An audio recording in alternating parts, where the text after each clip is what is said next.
नमस्कार दोस्तों, धनी सेठ और गरीब आदमी की कहानी। दोस्तों, यह कहानी जानवर को भी इंसान बना सकती है। पत्थर की तरह मजबूत दिल रखने वाले की आंखों में भी आंसू आ जाएंगे। जिस गरीब आदमी को सेठ ने अपने महल के सामने एक रात्रि के लिए आश्रय नहीं दिया, उस गरीब आदमी ने सेठ के साथ कौन सा व्यवहार किया, इस कहानी से समझते हैं। दोस्तों, यह कहानी बड़ी ही शिक्षाप्रद, महत्वपूर्ण और ज्ञानवर्धक है। मेरा आपसे निवेदन है कि कहानी के अंत तक हमारे साथ में बने रहना। किसी नगर में एक बहुत धनी व्यापारी रहता था। उसके पास इतना धन था कि अपने रहने के लिए उस व्यापारी ने कई महलनुमा घर बना रखे थे। सेठ की सेवा के लिए उसके पास कई नौकर चाकर और कई तरह की सुख सुविधाएं थीं। यदि सेठ को एक महल से दूसरे महल तक जाना होता तो वह घोड़े पर चढ़ करके जाता था। सेठ का व्यापार पूरे सिंध प्रांत में फैला हुआ था और इसी कारण से उसे बहुत बार यात्राओं पर निकलना पड़ता था। परंतु सेठ इस व्यापारिक यात्राओं पर अकेला ही जाता था। किसी भी नौकर और अपने साथ किसी अन्य आदमी को लेकर के वह सेठ नहीं जाता था। इन यात्राओं के दौरान उसे कई बार घने जंगलों में होकर के निकलना पड़ता था और कई सराय में उसे रुकना पड़ता था। सेठ को अपने किसी भी नौकर पर विश्वास नहीं था, इसीलिए हमेशा वह सेठ अकेला ही यात्रा करने के लिए निकलता था। इसी तरह सेठ के दिन बीत रहे थे। एक बार की बात है, रात के समय वह सेठ अपने महल से सामने एक दिन टहल रहा था कि उसके सामने से एक बूढ़ा व्यक्ति आता हुआ दिखाई दिया। उस बूढ़े व्यक्ति के कपड़े बहुत ही फटे पुराने थे। सिर पर वह गठरी को लादे हुए थे। जैसे ही उसने सेठ को देखा, उस बूढ़े आदमी ने जो गठरी उसके सर पर रखी हुई थी उसे उठा करके धरती पर रख दिया और सेठ को प्रणाम करते हुए कहने लगा, श्रीमान जी, मैं बहुत थक गया हूं। यदि आप आज्ञा दें तो यहां रात काट लूं। उस बूढ़े व्यक्ति की बात को सुन करके सेठ ने कहा, यह मेरा महल है, कोई धर्मशाला नहीं है। बूढ़ा व्यक्ति कहने लगा कि मैं केवल आपकी घुड़साल के बाहर ही पड़ा रहूंगा और सुबह होते ही यहां से मैं चला जाऊंगा। सेठ ने कहा, परंतु यहां तुम्हारी देखभाल कौन करेगा? उस बूढ़े व्यक्ति ने कहा कि मुझे किसी भी चीज की कोई आवश्यकता नहीं है, इसलिए देखभाल की कोई जरूरत नहीं है। सेठ ने कहा कि हमें क्या मालूम है कि तुम कौन हो। एक मनुष्य हमें रात भर के लिए तुम्हारी रखवाली के लिए यहां पर लगाना पड़ेगा। उस बूढ़े व्यक्ति ने कहा कि क्यों महाराज, ऐसा क्यों करना पड़ेगा आपको? सेठ ने कहा कि वह इसलिए करना पड़ेगा कि रात को तुम कोई वस्तु उठा करके यहां से निकल ना जाओ। इस पर राम राम कहते हुए उस बूढ़े व्यक्ति ने अपने कानों को हाथ लगाया और सेठ को नमस्कार करते हुए अपने सिर पर उस गठरी को फिर से लाद लिया और वहां से चलने लगा। रात अंधेरी थी, आकाश में घने बादल छाए हुए थे। कभी कभी कुछ बूंदा बांदी भी होने लगती थी। आंधी आने का डर था। वह बूढ़ा व्यक्ति बुरी तरह से थक चुका था। उसके हाथ पैर काम नहीं कर रहे थे। उसका चलना फिरना कठिन था। परंतु सेठ के इन कट शब्दों ने उसे ऐसा घायल कर दिया था कि उसे अब उस नगर के किसी भी शहरी के पास जाकर के विश्राम करने का विचार छोड़ दिया था। जोरों की बरसात होने लगी। जिस तरह रात का अंधकार बढ़ता जा रहा था, उसी तरह से बूढ़ा भी अपने सर पर गठरी को लादे हुए आगे चला जा रहा था। समय बीतता गया। कुछ दिनों के बाद वह सेठ अपने मित्रों और अन्य सेवकों के साथ एक दिन शिकार खेलने के लिए जंगल में निकल पड़ा। शिकार खेलते समय उसे अपना घोड़ा एक हिरण के पीछे उसने लगा दिया। बहुत ही प्रयत्न करने के बाद वह उसके हाथ न लगा और इसी दौड़ धूप में वह सेठ अपने साथियों से आगे निकल चुका था।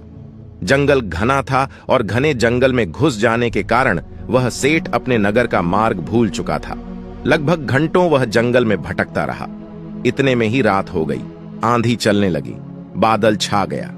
कोई भी ऐसा व्यक्ति नहीं था जो सेठ की किसी भी प्रकार से कोई सहायता कर सकता था। बेचारा थक करके चूर चूर हो गया। जब उसे कोई रास्ता नजर नहीं आया तो वह एक वृक्ष के नीचे बैठ गया। आंधी इतनी जोरों से बढ़ने लगी कि जंगल के जो वृक्ष थे वह सब टूट टूट करके गिरने लगे। आंधी के कारण अंधेरा बढ़ने लगा। हाथ को हाथ नहीं दिखाई दे रहा था। प्रकृति के इस प्रकोप से घबरा करके सेठ का जो घोड़ा था वह अपने बचाव के लिए इधर उधर भागने लगा। घोड़े का मालिक इतना थक चुका था कि उसे होश नहीं था। थोड़ी देर के बाद आंधी जब कुछ कम पड़ी, थोड़ी थोड़ी बरसात होने से चारों ओर जो फैली हुई धुल थी वह बैठ चुकी थी। आकाश को साफ हो गया था। तब सेठ ने देखा कि उसका घोड़ा उससे वहां से जुदा हो चुका है।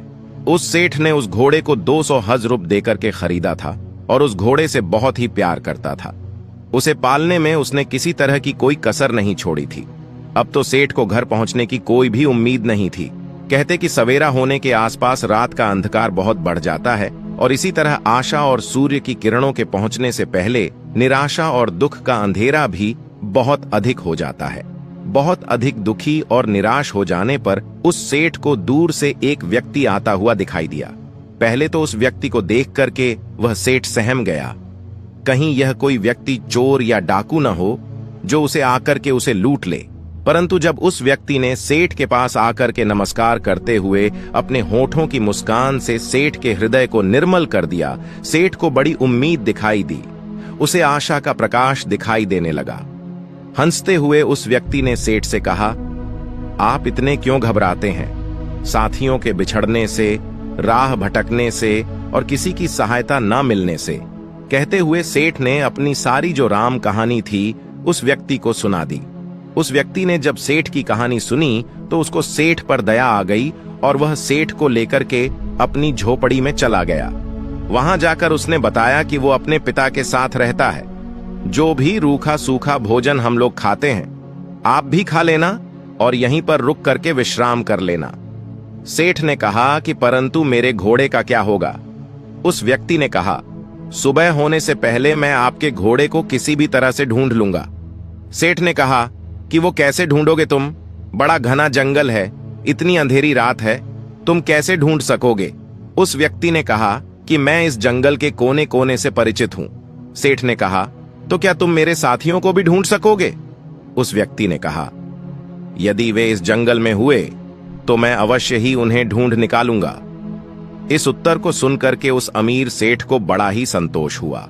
उसके मन में बड़ी उम्मीद जगी और इस तरह से वह सेठ पूरी तरह से निश्चिंत हो चुका था। वह अब भी सोया नहीं था कि उस व्यक्ति ने सेठ के सामने एक दूध का कटोरा ला करके रख दिया। सेठ ने कहा कि यह क्या है महाशय?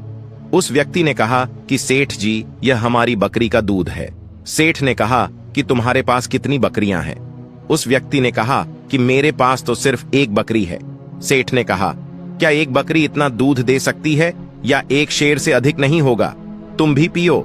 उस व्यक्ति ने कहा कि नहीं, पिताजी ने कहा है कि आज का जो भी दूध है वह केवल अतिथि सेवा में लगाया जा सकता है। आज हम लोग दूध नहीं पिएंगे। सेठ ने कहा कि ऐसा क्यों? उस व्यक्ति ने कहा कि हमारे यहां सबसे बढ़िया चीज दूध को समझा जाता है और अतिथि की सेवा में हम लोग इसको पेश कर देते हैं। मैं पिताजी का इकलौता पुत्र हूं और दूध हमारे यहां सर्वोत्तम भोजन समझा जाता है। पिताजी ने यह आपकी सेवा में भेजा है। सेठ ने कहा कि तुम तो सचमुच देवता हो। सेठ की बात को सुनकर के वह व्यक्ति कहने लगा, नहीं सेठ जी, देवता तो बहुत दूर की चीज है, हम तो पूरी मानवता को भी नहीं अपना सके। उसकी बात को सुनकर के सेठ ने कहा, नहीं भैया, मानवता तो आप में कूट कूट करके भरी हुई है। इस तरह बातें करते करते वह सेठ सो गया। अपने अतिथि की सच्ची सेवा करने वाला वह व्यक्ति चुपके से उठा और हाथ में मसाल लिया और अपने अतिथि के घोड़े को ढूंढने के लिए वहां से वह चल दिया। ढूंढते ढूंढते वह सुबह के समय के आसपास वह अपने अतिथि का घोड़ा लाकर के अपनी झोपड़ी पर लौट आया। जब उसकी मां ने देखा कि अतिथि का घोड़ा मिल गया है तो वह उठ करके घोड़े के लिए दाना डालने लगी। वह जानती थी कि घोड़ा जंगल से घास चर करके आया होगा, परंतु फिर भी उसने अतिथि के घोड़े की सेवा करना अपना परम कर्तव्य समझा। घोड़े को यदि दाना ना मिलता तो शायद अतिथि सेवा अधूरी समझी जाती। सुबह के समय जब वह अमीर सेठ सो करके जगा तो उसने देखा कि उसका जो घोड़ा है वह दाना खा रहा था और अतिथि सेवक, वह व्यक्ति उसके सामने हाथ जोड़े हुए कह रहा था, आज ईश्वर ने हमारी लाज रख ली। उसको सुनकर के सेठ ने पूछा कि कैसे? उस व्यक्ति ने कहा, सेठ जी, आपका घोड़ा सकुशल मिल गया। यदि वह सामने की ओर निकल जाता तो शायद बाघ उसे अपना शिकार बना लेता। इतना सुनकर के उस सेठ ने उस व्यक्ति को बहुत सा धन्यवाद दिया। इस समय उसे व्यक्ति की वृद्ध माता ने अतिथि के लिए दूध का कटोरा भर करके भेज दिया। दूध पी लेने के बाद सेठ ने घर लौटने की इच्छा प्रकट करते हुए कहा, मैं तुम्हारे पिताजी से मिलना चाहता हूं। वह नवयुवक अपने पिता को बुलाने के लिए गया। उसके पिता बिस्तर पर लेटे हुए आराम कर रहे थे। उस युवक ने पहुंच करके कहा कि पिताजी, जो अतिथि महाशय हैं वह आपको याद कर रहे हैं। उस पिताजी ने पूछा कि किस लिए? पुत्र ने कहा कि वे जाना चाहते हैं। पिता ने कहा, उनसे कहो कि कुछ दिन और ठहरे। पुत्र ने कहा कि मैंने कहा था, परंतु वह नहीं मानते। पिता ने कहा, अच्छा तो उन्हें उनके घर तक छोड़ करके आओ। पुत्र ने कहा, जाने से पहले वह आपके दर्शन करना चाहते हैं। पिता ने कहा, बेटा अच्छा तो यही होगा कि मैं उनसे ना मिलूं। पिता की इस तरह की बात को सुनकर के पुत्र को कुछ आश्चर्य हुआ। उसने अपने पिता के सामने मुख से कभी कोई शब्द नहीं कहा था। आज वह पिता को इस प्रकार देखने लगा मानो उसकी आंखों में शब्द कोई लिखा हो। पिता ने पुत्र के प्रश्न को पढ़ लिया और उसे धीरे से समझाता हुआ कहने लगा, तुम शायद यही पूछना चाहते हो कि मैं अतिथि से इस प्रकार दूर रह करके उसका निरादर क्यों कर रहा हूं। असल में मेरी इस बात में भी अतिथि का सत्कार का भाव ही भरा हुआ है। पुत्र ने पिता की बात को सुनकर के कहा, मैं इस अनादर में आदर की भावना को समझ नहीं सका। पिताजी, पिता ने कहा, समझाओ भी कैसे? ऐसी कौन सी कठिन बात है जो मुझे ना समझ सके? पिता ने कहा, यह एक व्यर्थ ही घटना है जिसके बारे में बताना नहीं चाहता। पुत्र ने कहा कि अच्छा तो अतिथि महोदय से आपके बारे में क्या कहूं? पिता ने कहा कि यही कि पिताजी बूढ़े हैं और रोगी भी हैं। वह बिस्तर से उठ करके चलने फिरने में असमर्थ, इसलिए उनका बाहर आना कठिन है। पुत्र ने अपने पिता का जो संदेश था वह जाकर के उस सेठ को सुना दिया। इस बात को सुनकर के सेठ कहने लगा, इस पवित्र स्थान पर आकर के मैं ऐसे महात्मा को देखे बिना यहां से कैसे वापस चला जाऊं, जिसके घर में भूले भटके को मार्ग दिखाया जाता है, जहां अतिथि की सेवा की जाती है, जी जान लगा करके की जाती है, जहां अपरिचित अतिथि के घोड़े को ढूंढने के लिए घर वाले अपनी जान की बाजी लगा देते हैं, और जहां जो घर की गृहिणी है वह अपना खान पान उठा करके अतिथि के घोड़े की पेट भरने के लिए तैयार करती है। तुम्हारे पिता को देखकर ही मेरा जीवन सफल हो सकता है। सेठ का संदेश पुत्र ने पिता तक पहुंचा दिया। अब बूढ़ा क्या करता, उसे सेठ के सामने आना ही पड़ा। सेठ ने देखते ही पहचान लिया कि यह तो वही बूढ़ा है जो कुछ दिन पहले उनके महल के सामने सर पर गठरी उठाए हुए आया था। एक रात के लिए उसने आश्रय मांगा था और सेठ ने उसे चोर तक कह दिया था।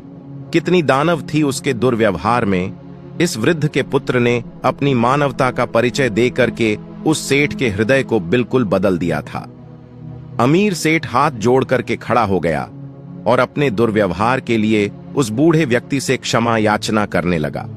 बद्ध ने कहा, आपकी ओर से क्षमा याचना का प्रश्न ही पैदा नहीं होता है, क्योंकि मैं बाहर आकर के आपको उस पुरानी घटना की याद नहीं दिलाना चाहता था। आपके आग्रह को मैं टाल नहीं सका, इसीलिए मुझे यहां आना पड़ा। इससे शायद आपको बड़ा दुख हुआ हो, अतः मुझे आपसे क्षमा मांगनी चाहिए। सेठ ने कहा, कितना ऊंचा है आपका व्यक्तित्व। इतना कहकर के वह अमीर सेठ उस वृद्ध के चरणों में गिर पड़ा। उसके नेत्रों से पश्चाताप के आंसू झर रहे थे। उसके होंठ फड़फड़ा रहे थे, मानो वो यही कह रहे हों कि इस बूढ़े की झोपड़ी महलों से भी ऊंची है, क्योंकि जहां मानवता का निवास है। इसके बाद उस सेठ को सुरक्षित वह सेठ अपने घर में लौट आया। इस घटना के बाद उस सेठ का हृदय परिवर्तन हो गया। जहां कठोर हृदय वाला वह सेठ था, उसे किसी पर विश्वास और दया की भावना उसके मन में नहीं होती थी। वही सेठ बिल्कुल बदल चुका था। अब वह दीन और दुखियों की सेवा करता और उसके द्वार पर आने वाले जो भी अतिथि थे उनका पूरा स्वागत सत्कार करने लगा। सेठ का पूरा परिवर्तन हो चुका था। जो पत्थर दिल सेठ था वह पूरी तरह से पिघल चुका था। दोस्तों, यह कहानी आपको कैसी लगी है, एक प्यारा सा कमेंट करके जरूर बताना। और यदि वीडियो आपको पसंद आया है, अच्छा लगा है, तो इस वीडियो को लाइक शेयर करके चैनल को सब्सक्राइब करने की भी कृपा कर देना। जय श्री कृष्णा, राधे राधे।